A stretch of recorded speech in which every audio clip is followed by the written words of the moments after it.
quienes acaban de unirse. Estamos iniciando esta mesa, que ya es la última, con dos ponencias. La primera va a ser de Nicolás Manning, la segunda de Roberto Esteban González. Y bueno, yo soy Luz Moreno y me toca presentar aquí la trayectoria de nuestro primer ponente, que es Nicolás. Bueno, aquí les voy diciendo. Nicolás Manning es artista visual chileno cuya práctica se sitúa en la intersección entre la pintura, la investigación y las metodologías críticas contemporáneas. Licenciado en Arte y Cultura Visual por la Universidad Arcis y actualmente cursa el magíster en Arte, Pensamiento y Cultura Latinoamericanos en la Universidad de Santiago de Chile. Su trabajo ha partido desde una formación inicial centrada en la pintura hacia desarrollarse a una práctica interdisciplinaria que incorpora elementos de instalación, geometría, archivo visual y estudios queer.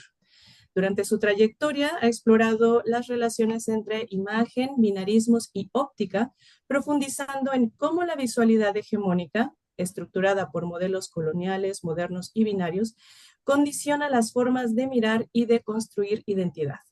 Su proyecto actualmente de investigación y creación denominado Geometría Technicolor se fundamenta en una experiencia visual formativa ocurrida en su adolescencia, la cual sirve como punto de partida para reflexionar sobre la imagen como un dispositivo óptico, afectivo y político. Desde ahí desarrolla una crítica a los regímenes visuales heredados y propone nuevas configuraciones a través de la geometría, la abstracción, la refracción luminosa y el desmontaje de narrativas binarias presentes en la cultura de masas. A lo largo de su carrera ha participado en diversas exposiciones en Chile, entre ellas Televisión en Galería Metro 21 en el 2018, Mitos en Galería Animal en el 2016 y Pixel o los Caminos de la Luz presentada en el Campus Creativo de la Universidad Andrés Bello en el 2017. Y recientemente, en septiembre de este año, expuso sus avances de investigación en el 16º Congreso Internacional sobre la Imagen, realizado en la Universidad Sorbonne, París, Francia. Así que bueno, bienvenidos a todos. Nicolás, bueno, solamente recordarte que tienes unos 20 minutos para tu presentación. De todas maneras, como comentó hace unos minutos Horacio, el día de hoy estamos un poco más relajados, pero igual a los 20 minutos yo te haré una señal solamente para que tengas conciencia, a lo mejor vayas cerrando. Y una vez terminada tu exposición, daremos pie ya sea a preguntas por parte de los asistentes o bien si tú quieres agregar algún comentario extra sobre el desarrollo de tu trabajo. ¿Te parece bien? Me parece estupendo. Gracias, Luz, te pasaste. Adelante, Nico. Muchas gracias. Ya, bueno, mi nombre es Nicolás Manning y soy estudiante del Magíster en Arte, Pensamiento y Cultura Latinoamericanos. Y bueno, esta investigación, ¿puedes adelantar una más? Adelantar una, ahí está ya. Esta investigación que vengo desarrollando desde hace 18 años, más o menos. Surge luego una experiencia extrasensorial que se dio lugar un día, como tantos otros, cuando me fui a dormir, tenía 18 años y entré en un estado entre conciencia y inconsciencia. Y ahí frente a mí vislumbré, o sea, pude ver como una figura circular que estaba compuesta por dos energías que se entremezclaban constantemente. Y esta forma binaria era similar a lo que pudiera ser un yin yang, así, pero imagínenselo como orgánico y fluido, porque era un sueño, entonces, o una experiencia extrasensorial. Y en esta imagen podía ver representada que era como una unión con mi ser amado en un futuro ideal, en donde las teorías de género formaban parte del cotidiano y los binarismos eran formas obsoletas del pasado. Al desaparecer esta figura, desde la punta de mis pies ingresó un rayo de luz blanca que recorrió todo mi cuerpo hasta llegar a mi cabeza. Fue entonces cuando me desperté. Ahí abajo hay un diagrama más o menos como para que se hagan un poco la idea, porque yo soy difícil imaginárselo. Pero bueno, eso ya. La siguiente, porfa. Ahí hay una forma del yin yang. La siguiente. Luego en la primera etapa empecé a buscar como que trasladé la idea del prisma, o sea, la idea de esta experiencia, disculpa, hacia la idea del prisma. al ingresar como a la carrera de Bellas Artes, no tengo fotografía de esta experiencia, pero me pidieron realizar un primer acercamiento a lo que pudiera ser para mí una obra visual. Entonces oscurecí una sala completamente y a pesar de la facilidad con que la luz se filtra por los pequeños espacios, la tapé como con mucha insistencia hasta que quedara completamente oscura. Y en la parte del medio de la sala coloqué un plinto que era como medio triangular pintado negro y arriba del plinto tenía una tapa de una whiskera que encontré en mi casa, que era similar a un prisma de cristal. Y arriba dispuse como unas varitas pequeñas de luz que eran muy tenues, entonces uno entraba a la sala y estaba completamente oscura y al medio había como esto que destellaba este pequeño prisma al medio de la sala iluminado muy tenuemente. Eh, entonces, después de eso, ese fue como mi primer acercamiento a lo que pudiera ser una obra visual. Después de eso, incluso antes de empezar a pintar. Después, años más tarde, realicé una secuencia de fotografía. Ahí puedes dar vuelta una más. Una secuencia de fotografía, en realidad es un rollo completo, pero seleccioné estas dos, pero todas son bastante interesantes. Pero es una secuencia de fotografías de mi sobrina y me interesaron estas dos porque era como también como una idea como del yin yang también, ¿no es cierto? Como esta idea como la sorpresa alegre y como con y con la nostalgia un poco como melancólica de la otra. Y nada, era como una fotografía que buscaba representar la idea como este asombro ante la idea de este prisma que brillaba por sí mismo en la oscuridad. Entonces, la siguiente, porfa. Al materializar esta experiencia extrasensorial en la idea del prisma, este comenzó a funcionar como dispositivo metodológico, estableciéndose como una metáfora de la figura binaria que vislumbré en mi experiencia nocturna. El prisma y en consecuencia la óptica tiene una relación directa con la imagen, al ser un elemento técnico dispuesta a hacerla aparecer. El puente que establecí entre la figura de mi experiencia extrasensorial y el prisma abre posibilidades en mi obra para hablar de la imagen como una narrativa binaria. Ahí entonces, pues, la siguiente.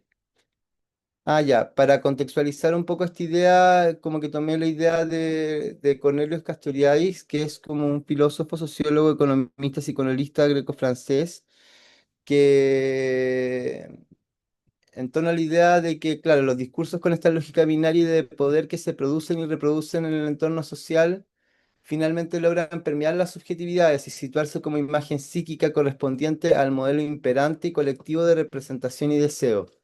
Y en este sentido resulta pertinente considerar a Cornelius Castoriadis, ya que él en su pensamiento sobre la imaginación, el imaginario radical postula que las sociedades crean universos de significación propios, los cuales estructuran la realidad social.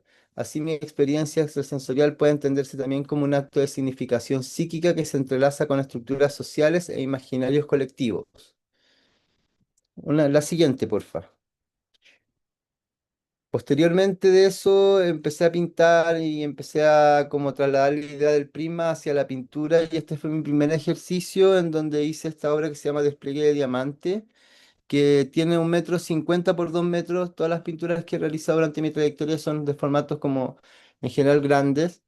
Y ahí pude plasmar la refracción del color a través de este instrumento óptico. O sea, la idea era hacer como un prisma con corte de diamante. Para mí, como la primera forma, no sé, fue como un ejercicio muy impulsivo, no lo medité tanto, pero la idea era desplegar estas formas como hacia como si la luz pasara a través del prisma y desplegar la refracción hacia los costados y eso hizo aparecer varios elementos pictóricos que fueron como, que han sido como recurrentes hasta mi trayectoria hasta hoy día, como son los colores primarios y complementarios, las degradaciones cromáticas, franjas de colores dispuestas secuencialmente, abanicos de color, triángulos y formas circulares constituidas por aros concéntricos. Entonces luego realicé varias como la siguiente, porfa, varios experimentos como este, que son también grandes, la siguiente. La siguiente, estos son todos del 2008. Las siguientes, estos son más de unos 50 por 1 metro. La siguiente, y ahí se pueden ver también algunos elementos que empiezan a ser recurrentes, que si se han dado cuenta, si se dieron cuenta, como los las figuras circulares, las líneas, las franjas, como, bueno, acá no hay franjas, pero bueno, un poco los elementos se fueron como apareciendo los elementos que hasta el día de hoy he desarrollado. Ya. La siguiente. También hice algunos cuadros que eran como algunas pinturas que eran espejeantes, que también utilizaban lo cromático, y aludiendo un poco también, yo creo inconscientemente, esta idea como de lo binario, de lo espejeante, de lo yin yang, no sé. Había otra también que hice, que es la siguiente, que también tenía, bueno, la foto de mis abuelos a los costados. Chuta. Tenía la foto de mi abuelo en los costados, como antes de morir, y tenía este prisma al medio que se bifurcaba hacia los lados simétricamente. Estos elementos que sentaron las bases de mi lenguaje pictórico inicial, bueno, surgieron de manera espontánea e intuitiva y no están basados en referentes pictóricos aún en mi investigación en ese tiempo, en ese momento. Pero en el fondo fue como los elementos pictóricos son el resultado de haber aplicado el prisma como metodología en la pintura. Eh, Eso ya, la siguiente, por favor. Ah, ya. Bueno, esta es una obra que se llama El Eterno Brillo de los Diamantes también, que también es como espejeante y es de gran formato, y tiene también estas mismas características. A ver, ya, ahora la otra. Luego, en el año 2010, realicé esta obra que se llama Kodak, que es de 2 por 2 metros. Y en esta obra plasmé las franjas de colores secuenciales, o sea, las formas de colores secuenciales, o sea, estas como franjas secuenciales de prismáticas, reproducen los tonos del logotipo de los rollos fotográficos Kodak, negro, rojo y amarillo, a los cuales se les suma también en esa paleta el naranjo y un amarillo más claro. Esta gradación de colores cálidos presenta también como paleta cromática en la pintura de Arthur Segal, que fue una pintura que yo observé cuando estaba haciendo esta pintura, que es de un pintor rumano, que hizo esta obra que se llama Arcoiris Prismático, Regenbogen Prismatic en alemán, y que dispone como los colores de la bandera de Alemania como si fueran como un arcoíris prismático. Y a la vez yo lo llamé Kodak como los colores de los rollos fotográficos. La siguiente, por favor. Acá hay otros dos ejemplos bueno, la misma pintura atrás, pero acá hay una que no tiene título, que tiene los mismos colores también, y como pensaba así. Esa yo no la había visto en todo caso, la que no tiene título no la había visto hasta hace como 2 años atrás. Yo partí en verdad como tomando el referente más la otra, la que tiene 3 colores nomás el arco iris. Pero bueno, eso. La siguiente.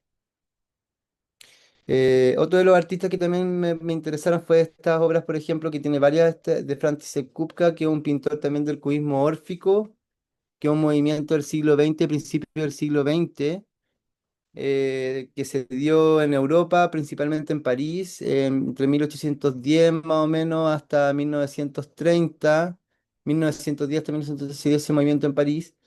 Y bueno, muchos de los artistas que trabajan en este movimiento tienen como varias similitudes, o sea, como al hacerme consciente de todo este movimiento, empecé a tomar conciencia también de que, claro, lo que yo había pensado acerca de los primas ya había estado pensado antes. La siguiente, por favor.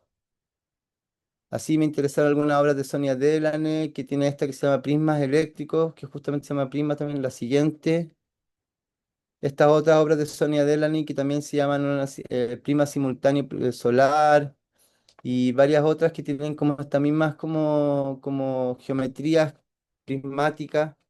La siguiente, esta de Robert Delany, ¿cachai? Que se llama Ritmo número 1. La siguiente, esta de Robert Delany, la siguiente, ya. Eh,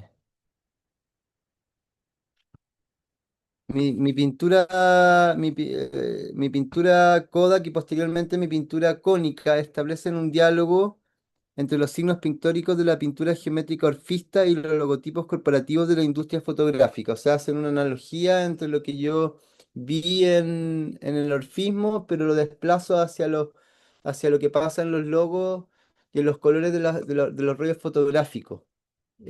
Porque me interesó que la paleta de Konica tenía similitudes y también los colores de Konica, etcétera. Entonces ahí estas marcas que se han representado a través de colores cálidos y abanicos cromáticos que remiten a la refracción primática, elementos presentes también en las obras de Segal, Kupka, Sony, Robert Delaney, entre otros artistas de la época.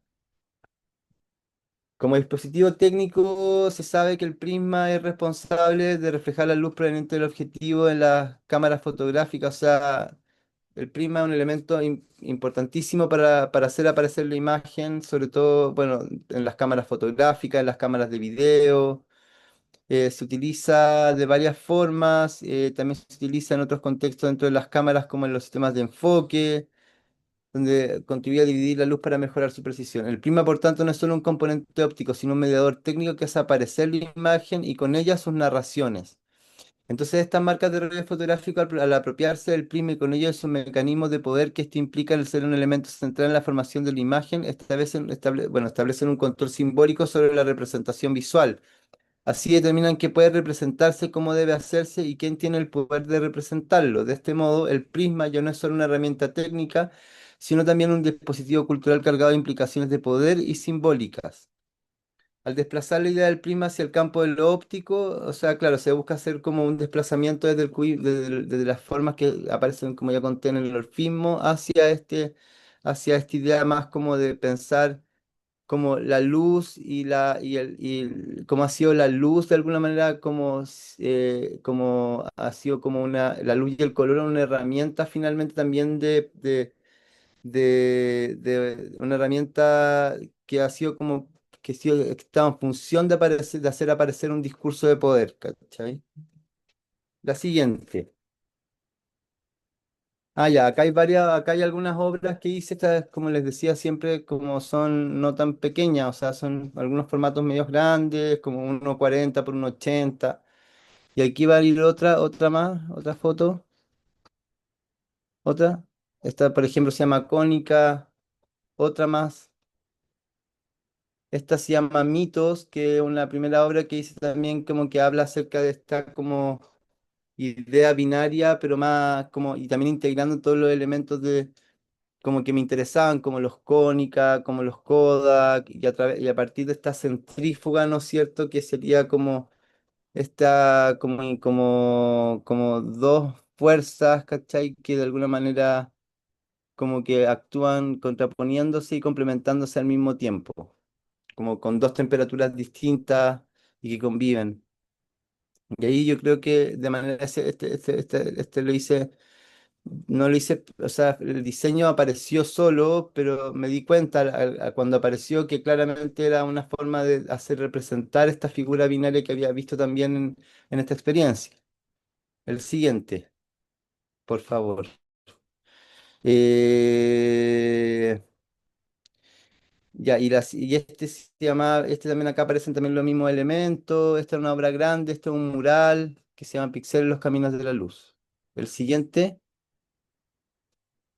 Ya, después entonces trasladando la idea del prisma hacia la óptica y luego de realizar mis obras Kodak y Konica, entre 2010 y 2012 desarrollé lo que denomino geometría Technicolor. Esto es una metodología pictórica basada en mi experiencia nocturna personal. Mi trabajo así comienza a reconfigurar visualmente los recuerdos televisivos de mi infancia, utilizando la geometría y el color para desmantelar narrativas visuales binarias. En este marco, el prisma óptico me es dado como un puente que me permite visibilizar las estructuras de poder presentes en las imágenes hegemónicas y de carácter binario de la televisión, al repensar los planos saturados de las animaciones de los años 80 y 90, proponiendo a partir de la descomposición geométrica nuevas ópticas para presentarlos.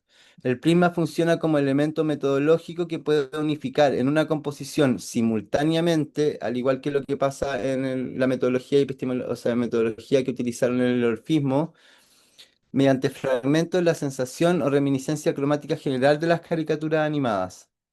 Entonces, vamos pasando para ver mostrándole un poco como lo que apliqué. O sea, para mí, por ejemplo, no sé, yo me imaginaba en los supersónicos, los colores de los supersónicos, no sé por qué, de esa animación de Hanna-Barbera. Entonces yo igual como que intuitivamente me guiaba por los colores que esa paleta de colores, pero yo la pero yo la disponía esta de manera fragmentada y desordenada. Otra más, y así fui haciéndolo con algunos. En verdad no, son siempre formas planas, en verdad no aparecen imágenes, pero los colores vienen de la televisión. Para mí siempre han sido los colores vibrantes y saturados que vienen de las paletas de las animaciones que veía cuando chico. Por eso tiene ese carácter también medio naif mi obra o un poco que juega con lo infantil. La siguiente, esta es otra, también son grandes, esta es más como oscura, pero igual me recuerda cosas, no sé, por ejemplo, no sé, la sensación de la Blancanieves, no sé, algo me recuerda de algo, ¿cachai? La siguiente y la siguiente. La siguiente, la siguiente, la siguiente.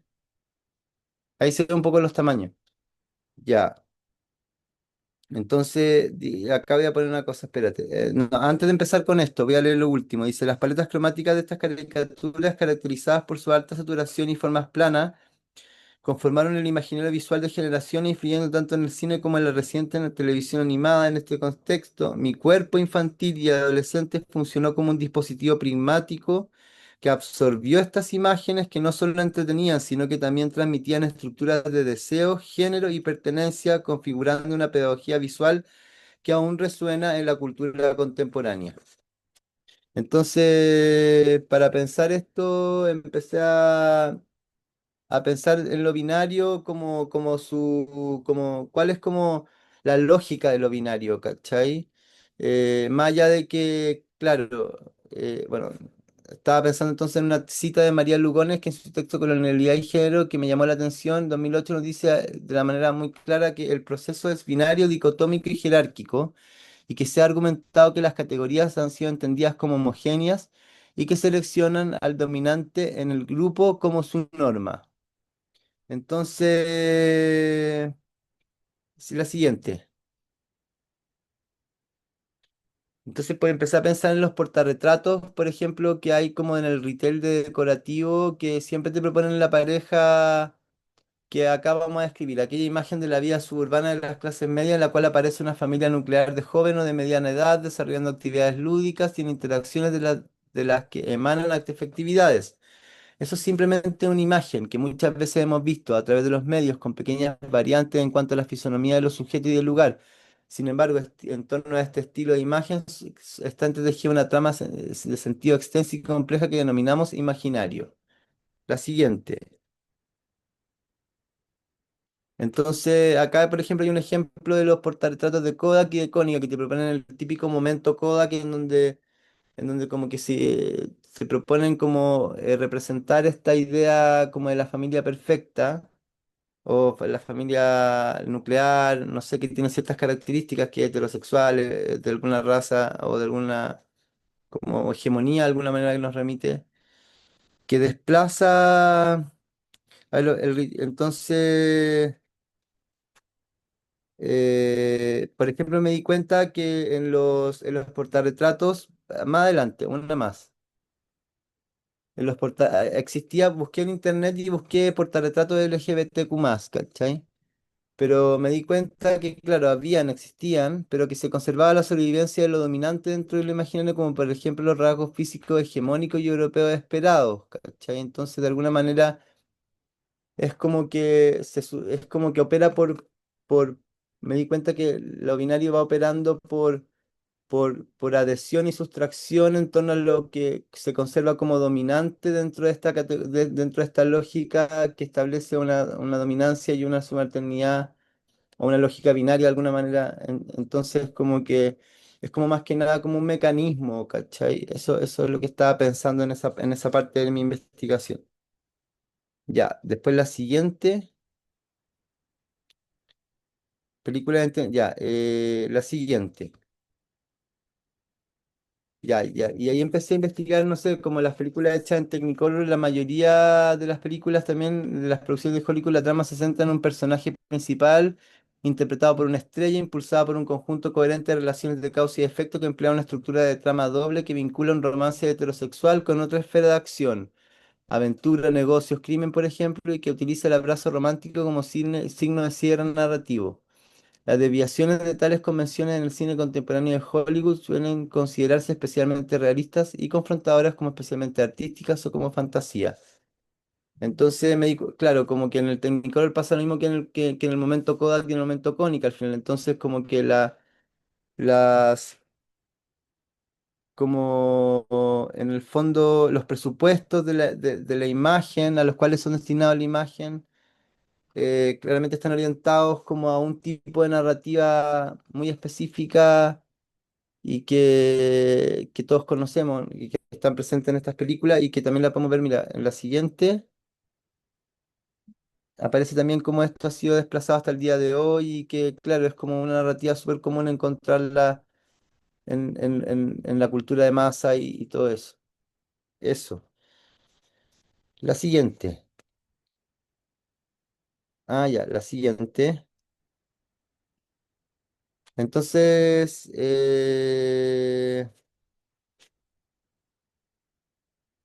eso, y entonces mi propuesta pictórica, o sea, la imagen, o sea, ya, la imagen en su versión de alta calidad de los 80 y los 90, tanto en la industria cinematográfica como en la publicidad, produce y reproduce modelos coloniales de género, raza, sexo y clase en las que se perpetúa un modelo heteropatriarcal. Esta metanarrativa aparece en el subconsciente colectivo como una necesidad impuesta que nos obliga a habitarla. Y habitar este trama de sentido que implica la imagen binaria en lo social ha desplazado hasta ahora cualquier iniciativa diferente de relación humana. Entonces, es como un campo de resistencia donde mi propuesta pictórica ensaya una fuga o una salida óptica hacia imaginarios más abiertos y libres.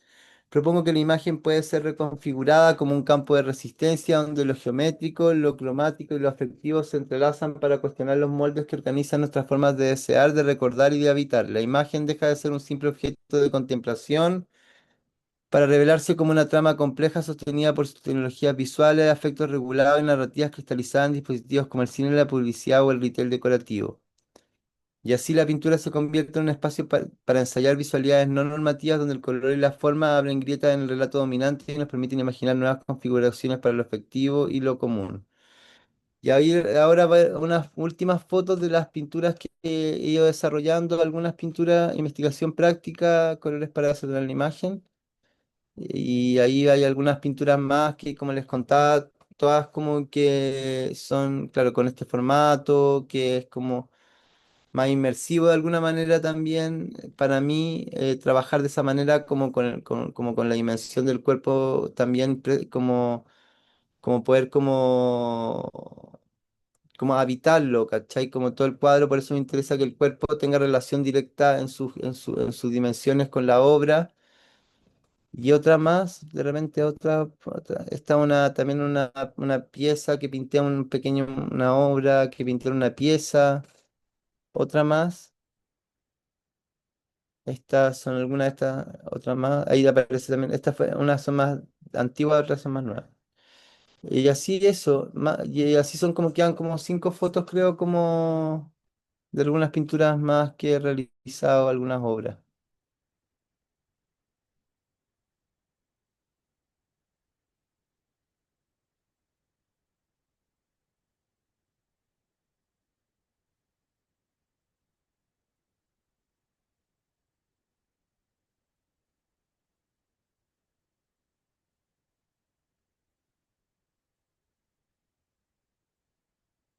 Esas son más manchas, así como experimento de mancha, son grandes también en madera y eso es como más libre igual. No es tan geométrico, como que va oscilando entre unas cosas geométricas más como formales, así como contenidas y como limitadas, con cosas más orgánicas y manchas.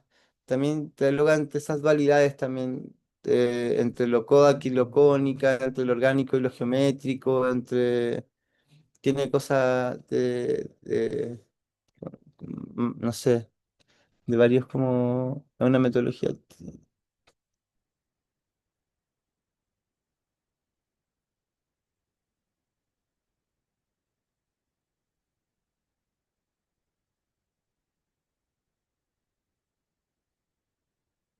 Eso. Muchas gracias, Nico, por tu presentación. Muy interesante el tema. No sé si alguno de los presentes quisiera hacer alguna pregunta a Nicolás sobre su proyecto, sobre su trabajo. Les abrimos la palabra.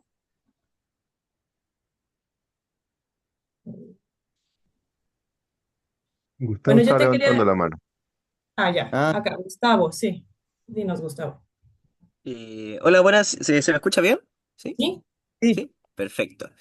Bueno, primero que nada es agradecerle a Nicolás por esta presentación. Muy interesante el tema, Nicolás, acerca de las figuras, la estructura, las diferentes imágenes y su significado que tiene, el efecto de los colores. Bastante interesante en el mundo del artístico. Y te quería comentar, consultar. ¿Puedes volver a la imagen de Disney? ¿Las figuras de Disney? ¿De las De películas la, Disney? donde aparece onda Peter Pan y eso. Claro, esa misma, sí, exactamente. Ah, ya, sí, sí. A ver, yo no estoy manejando, lo maneja aquí Ah, ya, el. vale, Ahí está. perfecto.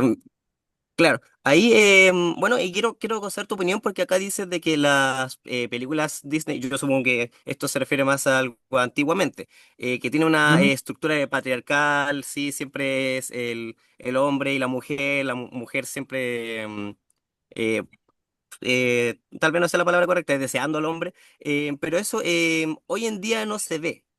Entonces Ya. tú puedes decir que hay como una evolución de este cambio, este pensamiento estructurado y que se pueda evidenciar en el arte. Yo creo que sí, yo creo que de hecho, o sea, yo creo que no, o sea, hay como muchas personas que, o sea, que están trabajando, creo, como en cosas similares a lo que estoy trabajando yo, que tiene que ver con esta misma como problemática con lo binario y con esta idea como de este molde, ¿no es cierto? Esta como, como hegemonía, ¿no es cierto?, de la cultura visual que nos han impuesto. Pero claramente, claro, lo que tú dices es verdad. O sea, hoy día había un desplazamiento de la imagen desde ese modelo que hemos, como que un modelo colectivo, un modelo que sea, que se nos impone y que también es un modelo colectivo, o sea, al cual todos tenemos como un poco rendir un poco como cuentas, de alguna u otra forma, creo. Y yo creo que justamente lo que me interesaba de seguir mi investigación era como el paso siguiente, como darme cuenta de que hoy día eso ya no está funcionando así en la cultura visual, pues, o sea, ya no es tendencia a pensar las cosas así, a pesar de que creo que igual hay como una polarización también de los discursos y también como también se está acentuando desde algún lugar ese discurso también se está acentuando también de alguna forma, pero desde el otro lado, como que se ha visto que ha habido como un intento por lo menos de que eso ya en la cultura visual hay personas que ya critican este modelo hace mucho tiempo, no sé, me imagino, no sé. Yo estoy pensando, no sé, en Lucrecia Martel, por ejemplo, la cineasta argentina que ella habla también de que ella considera de que este molde, de esta estructura del cine, ¿no es cierto?, donde aparece como una persona que conoce a otra, que este mismo modelo es como perverso casi, pues entonces, bueno, no sé. Pero según lo que tú, o sea, lo que voy a punto con tu pregunta es que yo creo que sí, que yo creo que la imagen, yo creo que ha imperado, según mi intuición, lo que me dice es que ha imperado este modelo durante muchos siglos, casi milenios, así durante, no sé, 2000 años quizá, algo así, desde la invención, no sé, yo no soy una persona tan erudita, lo siento, pero me imagino que todos intuimos que hace mucho tiempo, pero que justamente es ahora, hace como por lo menos yo creo unos 20, o sea, ha sido un tránsito, ¿no es cierto? Han habido momentos también, pero yo creo que hace como unos años que este modelo ya como que ha tenido una ruptura y sobre todo ahora como con todo el tema de la inteligencia artificial, como no solo inteligencia artificial, sino como esta como revolución tecnológica que había ahora y que también creo que tiene que ver como con una revolución de la imagen también puede ser. No sé, creo que igual ya no es tendencia tan así, de manera tan directa. Por eso yo, por lo menos en mi investigación, yo tomo los archivos desde los años 80 y 90 que fue mi infancia y que fue la que determinó mi experiencia alucinatoria o extrasensorial. Pero yo creo que en adelante eso ha cambiado, sí, absolutamente, eso creo. No sé si expliqué algo. Sí, sí, sí, sí, se debe entender tu postura, tu entendimiento acerca del tema. Y vale, muchas gracias. Y un comentario, más que nada, así, una pequeña crítica constructiva, de que en Sí. estas presentaciones, ¿sí? Bueno, siempre es importante mantener el respeto, o sea, los cachai, ese tipo de cosas, como Ah, intentar disculpa, ya, omitirlo. Sí, no, ya, ya, todo ya. súper bien, todo súper bien. Y aparte, siempre hacer estas presentaciones en tercera persona. O sea, si uno está hablando acerca del tema de uno propio, entonces uno tendería a decir como yo hice esto, pero intentar siempre hacerlo en tercera persona, o sea, yendo bueno, se realizó esto, se hizo esto.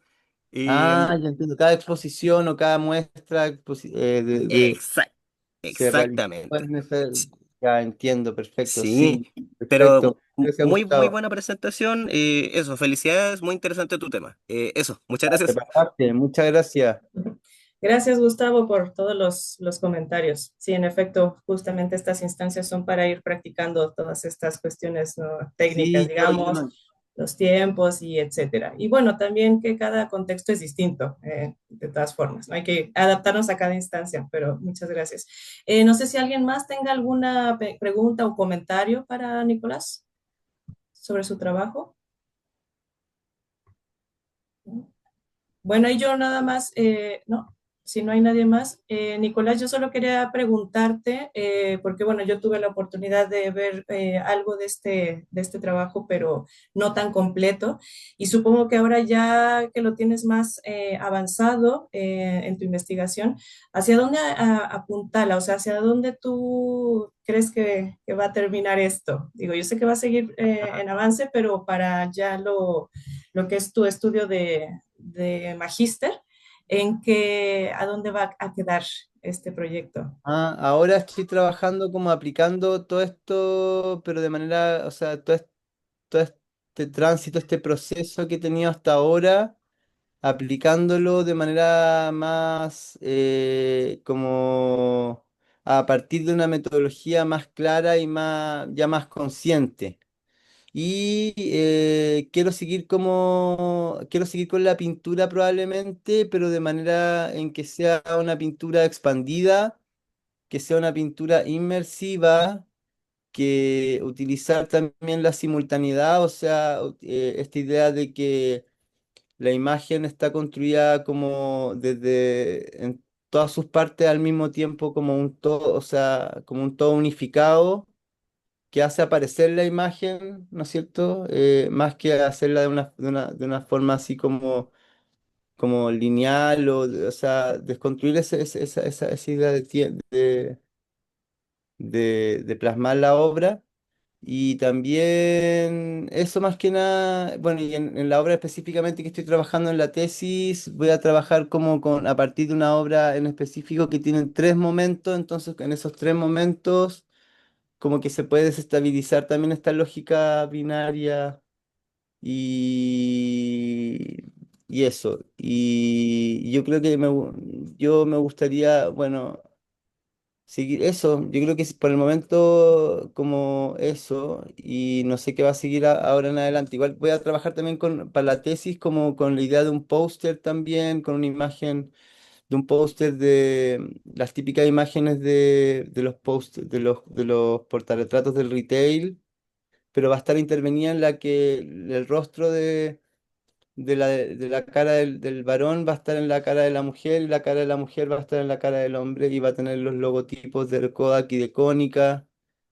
Y creo que me gustaría ir como, o sea, un desplazamiento quizás hacia incorporar imágenes también dentro de las pinturas, o sea, cosas reconocibles que puedan, no sé, ahora estoy trabajando con las imágenes de la Villa Durmiente en específico y como el final ideal de la Bella Durmiente en la cual ellas se besan y como, pero desconstruyendo esa imagen, entonces estoy trabajando más con imágenes también.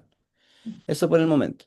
Súper. Oye, aquí tienes un comentario de John Bedón que te pregunta si tuviste alguna otra experiencia extrasensorial que aún no la explotaste y que tal vez desearías hacerlo.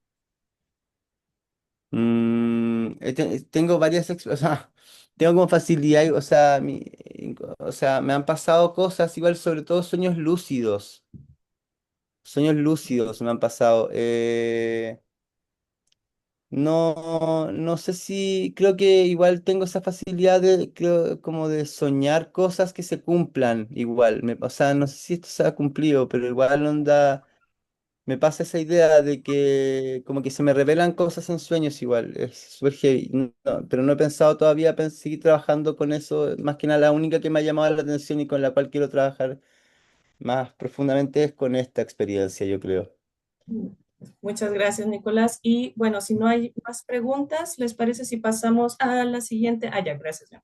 A la siguiente exposición para igual mantener un poco los tiempos. ¿Vamos bien? Listo. Entonces, bueno, ahora Claudia va a hacer la presentación del siguiente ponente, que es Roberto. Ya, espero que se me escuche bien. Ya, Hola, chicos, buenas Clau. tardes a todas, todos los presentes. Mi nombre es Claudia Rojas y tengo el gusto de presentar a Roberto Esteban González Echeverría, perdón, profesor y licenciado en Filosofía por la Universidad de Chile y Andrés Bello y graduado del Magíster en Educación con mención en Currículum y Evaluación de la Universidad de Santiago de Chile. La ponencia que escucharemos lleva por título Estrategias de autoevaluación para potenciar procesos de autorregulación del aprendizaje en estudiantes de tercer año medio de la asignatura de filosofía. Bueno, a mi parecer, uno de los aportes más significativos del autor consiste en evidenciar cómo la asignatura de filosofía puede constituirse en un espacio óptimo para articular el pensamiento crítico, la metacognición y la autonomía. Su trabajo nos va a mostrar que la filosofía no aborda, como uno piensa, solamente contenidos conceptuales, sino que también abre posibilidades concretas para que los y las estudiantes desarrollen capacidades reflexivas, perdón, sobre su propio aprendizaje, tomen decisiones informadas respecto a sus procesos y asuman un rol activo en la construcción del saber. En esta línea, la propuesta que presenta demuestra que la filosofía, cuando se piensa desde una perspectiva pedagógica consciente, puede convertirse en un terreno fértil para potenciar la agencia estudiantil y promover las prácticas evaluativas que contribuyen a formar sujetos críticos, autónomos y capaces de autorregular su aprendizaje. Bueno, con este mini resumen, damos paso a la exposición de Roberto, a quien agradecemos su presencia, obviamente, y su trabajo. No sé, Buenas Roberto, si tardes. vas a compartir tu presentación. Ya la están compartiendo al parecer, Ya. ¿sí? Bueno, muchas gracias por la presentación. La verdad de las cosas es que, Ujú. bueno, voy a ir al grano para que después desglosemos, si es que es posible, algunas ideas, porque el intento de esta presentación de alguna manera es exponer la innovación que se realizó, la innovación educativa, digamos, relacionada con la estrategia autoevaluativa para potenciar procesos de autorregulación del aprendizaje dentro de la asignatura de filosofía. Entonces, hay una articulación de tres ejes. Ahora, como se trata de la exposición de la innovación, yo me gustaría hacer la presentación del diagnóstico, el diseño, implementación y los resultados. Entonces, iría por ese lado. No sé si es posible avanzar en la presentación. Gracias. Bueno, acá algunas consideraciones como para el levantamiento de información diagnóstica que se organizan desde dos ejes principales, ¿ya? Por un lado, ciertos procedimientos evaluativos para la mejora del rendimiento académico dentro del marco de una disminución de las pruebas estandarizadas dentro de la institución educativa donde se llevó a cabo la innovación y lo que va a significar un aumento de evaluaciones homólogas a las pruebas estandarizadas, una evaluación también muy centrada en la heteroevaluación del profesor, o sea, yo soy el que evalúo y controlo el aprendizaje de los estudiantes, un concepto de aprendizaje con estudiantes como agentes pasivos, receptores y reproductores de lo que yo o de lo que se enseña en cada asignatura, y lo que va a terminar siendo un proceso de aprendizaje muy ajeno y externo a sus necesidades y expectativas.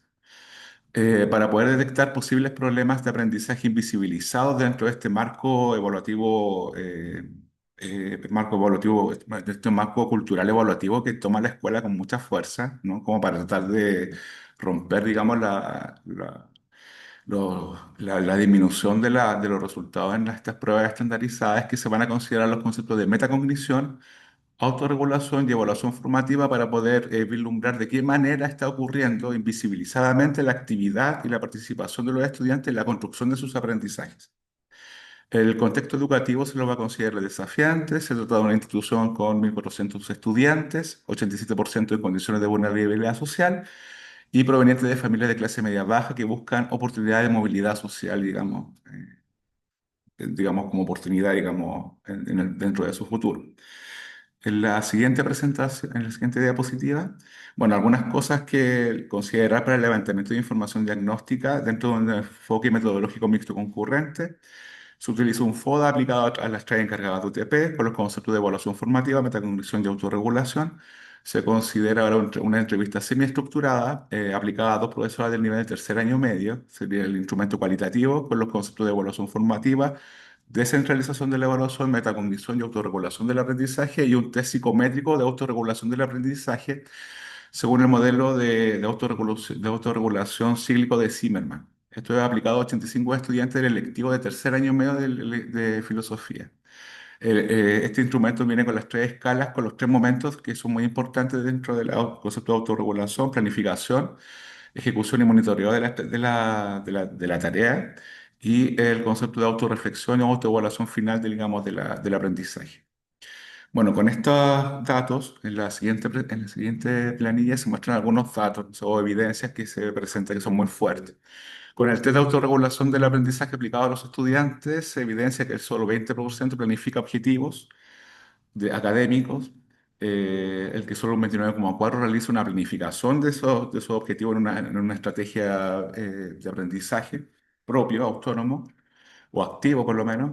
Solo un 21,2% monitorea la ejecución de esta planificación de aprendizaje, y esto es muy importante: solo el 33,6% evalúa por sí mismo desafíos personales de aprendizaje. O sea, los estudiantes están en su gran mayoría fuera, o se puede decir, fuera del proceso evaluativo, pero también fuera del proceso evaluativo, pero también fuera de su propio proceso de aprendizaje. O sea, ellos están como fuera, digamos, dentro de este proceso más bien burocrático, donde los profesores pasamos la materia y ellos simplemente, qué sé yo, hacen determinadas cosas en función de lograr una determinada calificación. Como problemas reportados desde la perspectiva docente, de las entrevistas cualitativas, ¿no? Aparece una carencia de estrategia de diversificación de la evaluación formativa. O sea, los estudiantes no tienen oportunidad para evaluar qué es lo que ellos están haciendo. Ausencia de estrategia de metacognición y autorregulación que permitan procesos de autorreflexión crítico de lo que ellos están realizando, y por lo tanto el aprendizaje se termina llevando a cabo al final en función de un azar de aprendizaje.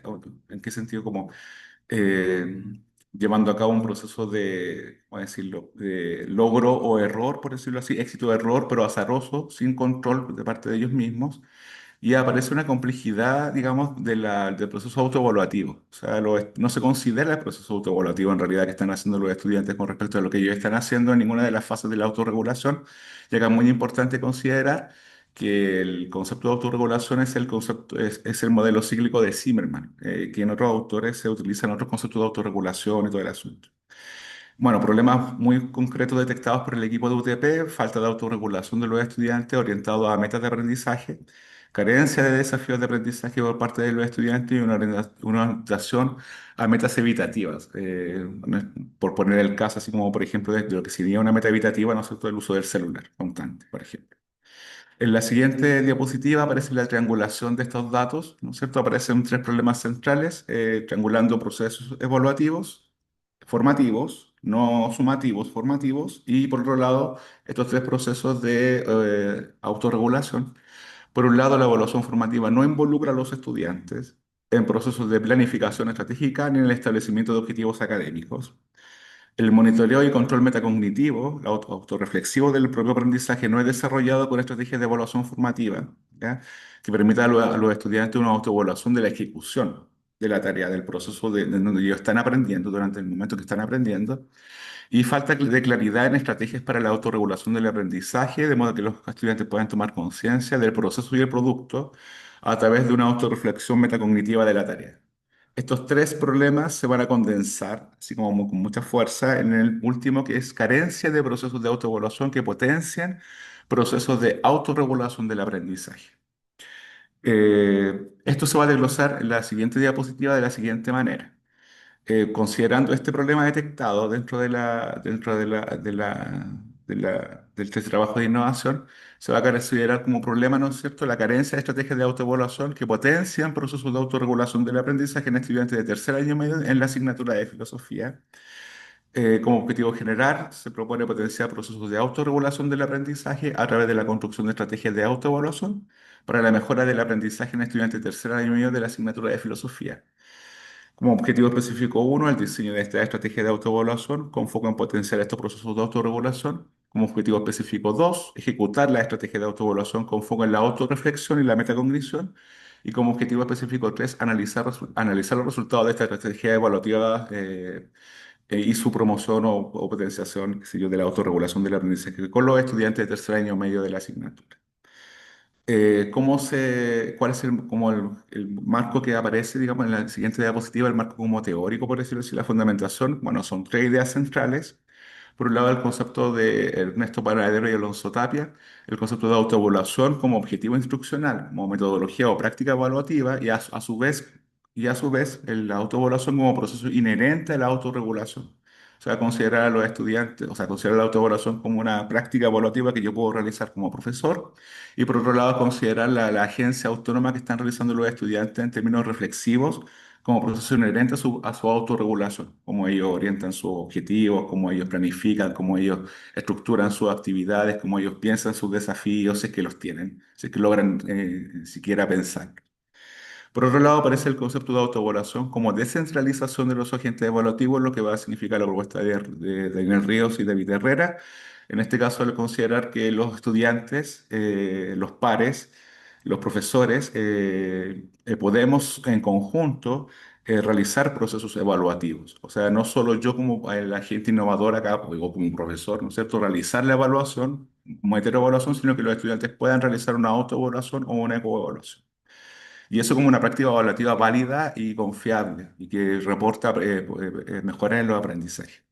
Por último, la articulación del proceso de la autorregulación con estrategias de evaluación formativa, que esto está ceñido a la propuesta de Dylan Williams, y en donde la estrategia de evaluación formativa se va a articular. Y esto es una tesis muy como los últimos 5, bueno, quizás de los últimos 10 años, el proceso de la evaluación formativa, donde los estudiantes de alguna manera van revisando, van diagnosticando, van incluso cambiando formas de aprendizaje, se correlacionan con procesos de autorregulación, con en este caso planificación, monitoreo y autoevaluación de la tarea.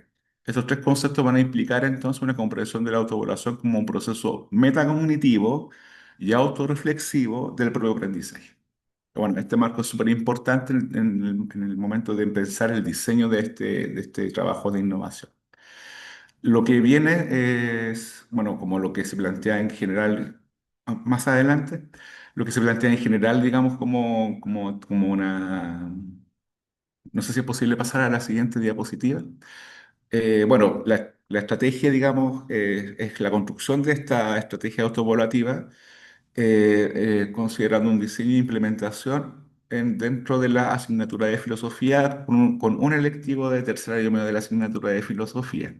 Bueno, los recursos son para la implementación y el diseño, materiales de oficina, computador, uso de internet financiados por el liceo y el agente innovador, que en este caso también es el implementador, que también es importante de considerar al final. Bueno, los beneficiarios directos, 45 estudiantes de tercer año medio. ¿Ya? En la siguiente diapositiva aparece como la estructura general de cuál va a ser lo más importante acá, bueno, el indicador de logro, ¿ya? ¿Qué es lo que se pretendió lograr como objetivo general de la innovación el que de un 20 a un 30% de estudiantes que se están autorregulando, pasemos a un 50% de estudiantes que desarrollen procesos de autorregulación. El porcentaje se justifica en función de que los estudiantes de la novedad de la estrategia autoevaluativa y por los tiempos que se va a llevar a cabo, que esto fue el año pasado, digamos, las 3 primeras semanas de noviembre. Entonces es una estrategia novedosa, por otro lado también con resultados muy descendidos y a la vez también por los tiempos que se va a llevar a cabo. Bueno, la estrategia de la innovación, en primera instancia el diseño de la estrategia, con la articulación de la autoevaluación formativa con procesos de autorregulación en la unidad de estética y filosofía del arte. Y en este caso también la construcción de los instrumentos evaluativos, que también es un tema. Bueno, la implementación de la estrategia autoevaluativa se construye en función de 3 momentos de contingencia de autorreflexión, en donde aparece el desarrollo de habilidades de planificación de la tarea para la creación de una propaganda o publicidad dentro del marco de la industria cultural, dentro de la unidad de la industria cultural. Por otro lado, el desarrollo de habilidades de monitoreo y metacognitivo en la fase de ejecución de la tarea y desarrollo de habilidades de autoevaluación. O sea, la evaluación formativa va a quedar dividida en estos 3 momentos de contingencia: planificación, monitoreo y autoevaluación o autorreflexión final. El monitoreo, bueno, de la estrategia, análisis de resultados del proceso de autoevaluación según las escalas y rúbricas aplicadas, y discusión con los estudiantes para analizar problemas dentro del proceso autoevaluativo. Ahora, el análisis de los resultados de la innovación se realiza en función de la comparación del pretest aplicado en el diagnóstico, aplicado nuevamente como un post-test. Entonces, eso va a aparecer como el dato más, por decirlo así, como más cuantitativo, digamos, por decirlo así, de los resultados de la innovación, y por otro lado, una encuesta de percepción. Si es posible avanzar, acá yo creo que hacia los resultados un poco más adelante. Sí. Bueno, acá hay un dibujo muy general, digamos, de lo que serían los 3 momentos de reflexión, que serían los 3 momentos de contingencia o momentos críticos, ¿no es cierto? La autoconciencia del proceso de planificación, monitoreo metacognitivo de la ejecución de la tarea y autorreflexión del proceso de producto de aprendizaje. Estos 3 momentos de contingencia orientados según preguntas metacognitivas y la escala de apreciación. Y esto va a llevar a cabo en una primera instancia en que los estudiantes construyen objetivos y estrategias, planifiquen actividades secuenciadas, realicen un proceso de autorreflexión de la ejecución de lo que están realizando durante la tarea, según las metas que ellos mismos construyeron, y y finalmente una autorreflexión del proceso. Ahora, ¿por qué este dibujo? No sé, ¿por qué este esquema en realidad? Porque uno como que se pierde, o las personas como que nos perdemos en realidad en el significado de lo que es reflexión. Porque acá en la innovación el proceso de reflexión está dividido desde el inicio en 3 momentos. Podría ser 4 momentos según otras teorías autorregulatorias, pero acá está dividido en 3 momentos, desde el momento en que los estudiantes construyen o coordinan sus objetivos con los objetivos de aprendizaje que se están planteando, digamos, dentro de la unidad o de la clase. Bueno, solamente que estos 3 momentos son en sí el proceso reflexivo, en términos generales, ¿ya? Se divide en tres porque el proceso de autorregulación lo hace posible. Bueno, viendo los resultados de esta innovación, un poquito más adelante, yendo así como más al grano, bueno, en la fase de comparación pretest y posttest, el pretest aplicado en agosto, pasan 3 meses, digamos, tercera semana de noviembre el posttest. Bueno, aparecen algunos datos de la tabla,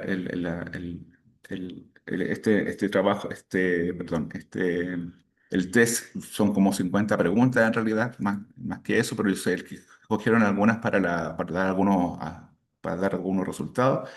Después de la implementación de esta innovación, se evidencia que los estudiantes que la innovación posibilita reflexión metodológica para establecer objetivos académicos, objetivos de aprendizaje, por un aumento que va del 20 al 60% en el primer ítem de la tabla, en el segundo ítem que va a un aumento de de objetivos académicos a largo plazo, de un 34,1 a un 66% de logro, y y este proceso de conciencia de objetivos y de construcción de objetivos concordante con una planificación estratégica en donde en el tercer ítem del test aparece: planifico el tiempo en que voy a dedicar a cada actividad, con un aumento que va del 29,4 al 50%.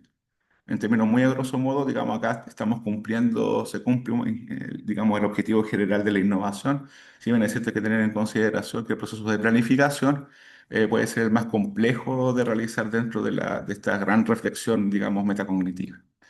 Como segundo hallazgo, en la siguiente diapositiva, en la comparación del pretest y el posttest en la fase de ejecución de la tarea, un incremento significativo en el proceso de autoevaluación, autoconciencia reflexiva del proceso, la planificación y los procesos de estudio. O sea, en los tres primeros indicadores que aparecen en la tabla aparecen procesos metacognitivos que suben desde un 30 a un 44%. Entonces, estos procesos metacognitivos relacionados con el progreso de mi estudio, revisión de mi planificación, revisión del proceso de estrategia requiere modificaciones, ¿ya? Va a ser a su vez concordante con el proceso de si estoy aprendiendo durante el estudio, que es el último ítem, digamos, de la tabla, y en donde en el pretest aparece que casi un 50% de los estudiantes realiza esa evaluación. Sin embargo, sin esos procesos metacognitivos, a contrapelo, digamos, de lo que se evidencia en el post-test, y en donde el 64% lleva a cabo un proceso de si está evaluando lo que está aprendiendo, pero con números concordantes, por decirlo así, o con procesos concordantes con una revisión o metacognitiva de la tarea en la fase de ejecución. O sea, los estudiantes logran monitorear lo que están haciendo, revisar lo que están haciendo y llevar a cabo procesos de mejora. En la siguiente diapositiva, digamos, como conclusión ya final del prete y el post en la fase de autoevaluación, aumento del cumplimiento de objetivos académicos y muy importante esto dentro de la innovación de los desafíos personales de aprendizaje. En el primer ítem, el aumento de si logré y completé mis desafíos personales de aprendizaje, que va de un 33,6% a un 66% de logro. O sea, los estudiantes logran construir desafíos personales de aprendizaje, luego construir desafíos de aprendizaje. Capacidad de poder interpretar los criterios, esto también es muy importante, capacidad de poder interpretar los criterios de evaluación de la tarea para poder autoevaluar su trabajo. Aparece en el segundo ítem, evaluó si alcancé la exigencia académica establecidas por el profesor. Es decir, ellos tienen la capacidad de interpretar los criterios y el objetivo de aprendizaje para poder crear sus propios objetivos y a su vez para poder evaluar si están logrando o no sus determinados aprendizajes. O sea, logran llevar a cabo ese proceso. Un tercer momento, también muy importante, tienen la capacidad de autoevaluar si la estrategia de procedimiento requiere modificación en el futuro, es decir, logran proyectar esta capacidad autoevaluativa, lo que va a implicar que ellos bueno, van a poder controlar si lo que realizaron funcionó o no, en un aumento que va del 37,7 a un 58% de logro. Ahora, acá, muy a grosso modo, lo que se puede evidenciar es que los estudiantes logran concordar objetivos de aprendizaje con los objetivos académicos, digamos, curriculares.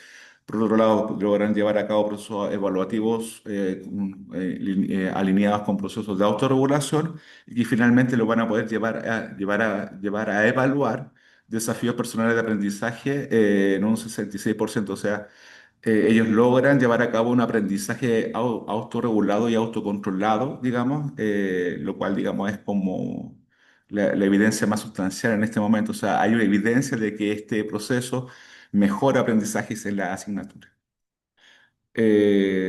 Más adelante, yo creo que, bueno, aparecen algunos datos dentro de la encuesta, ¿no? De percepción de los estudiantes. Yo me quedaría ahora para ir acotando con los conceptos de evaluación formativa.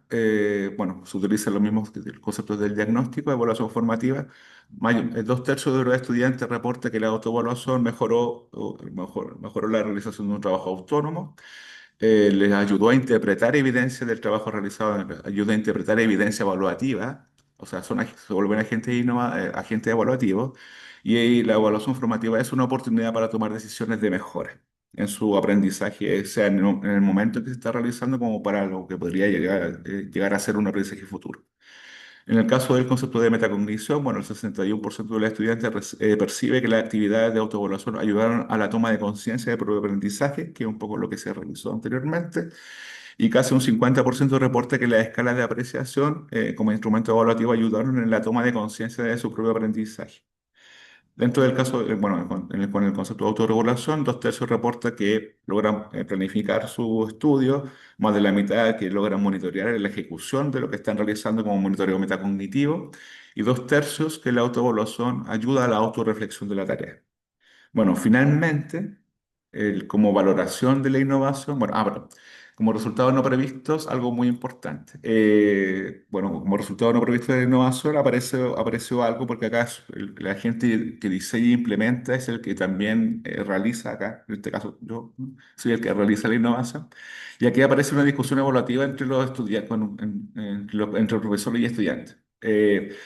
Esto es algo como extraño de colocar, pero no lo es, en términos de que hay una discusión en términos de que mi evaluación de lo que ellos están realizando no se condice o se tuvo que no se dijo del todo en términos de la manera como clásica en como uno como profesor tiende a realizar la evaluación con el modo en cómo ellos se apropiaron del proceso evaluativo. Entonces, esto es sumamente importante porque uno entendería que la autoevaluación es un proceso solitario o individual.